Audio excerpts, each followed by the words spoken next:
What's up, everybody? Big Cass, Street Beast. Today I'm going to do a video about the install of my door handles and my tail lights on the truck, but I thought I'd show a little preview of what's to come.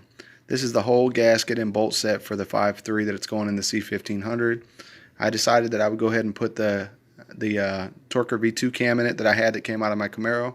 It's a perfectly good cam. They just installed it and never decided to put it in. But I'm going to do that, and then I'll show you guys. Also, I got some rims that were kind of beat up, so I'll show a little preview of what those look like and what I did afterwards. Anyway, peace. Here comes the video. Alright, everybody, a little before and after of the taillights. As you can see, somebody tried to paint these ones, so we're going to go ahead and replace them. Got the black paint stuff on them. We got brand new ones, just regular color. We're not going to go crazy with them, but I'll show you after when I get them installed. Oh yeah, like a whole new truck out here. Dang.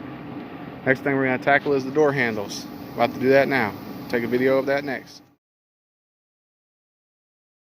Alright, as you can see, it has chrome door handles. This one over here is now black and riveted back in like factory. When I started, it was broken out and this was all broken. So I'm going to save the switches, but I'm going to get rid of this plastic piece.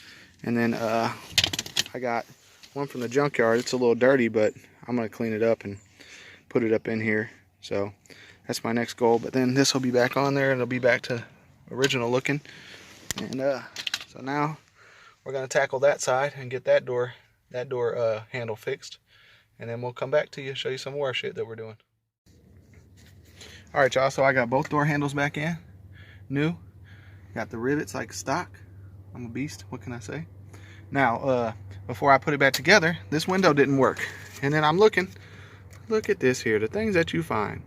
That's probably why the window don't work. Probably got caught in the rail or the track and didn't work. So I'm gonna rewire that and put it back together before I put this back in, and before I put the door panel back on. But as of right now, door handles are bright. They're new. Everything's all Gucci. So we'll see. We did it on both sides. Like I said, I'm gonna clean the things. I don't know why he's got tape on things that aren't broken, so I'm going to take that off and Google on it and get that looking decent. And then, like I said, hopefully this little truck will be something decent once I'm done with it. But until then, this is just a finisher. Just thought I'd finish this video off, show you guys what I did today. So I'm also going to replace the blower motor today. I got a new one, so that's on the agenda list. So just thought I'd show everybody what I've done so far. Anyway, peace out.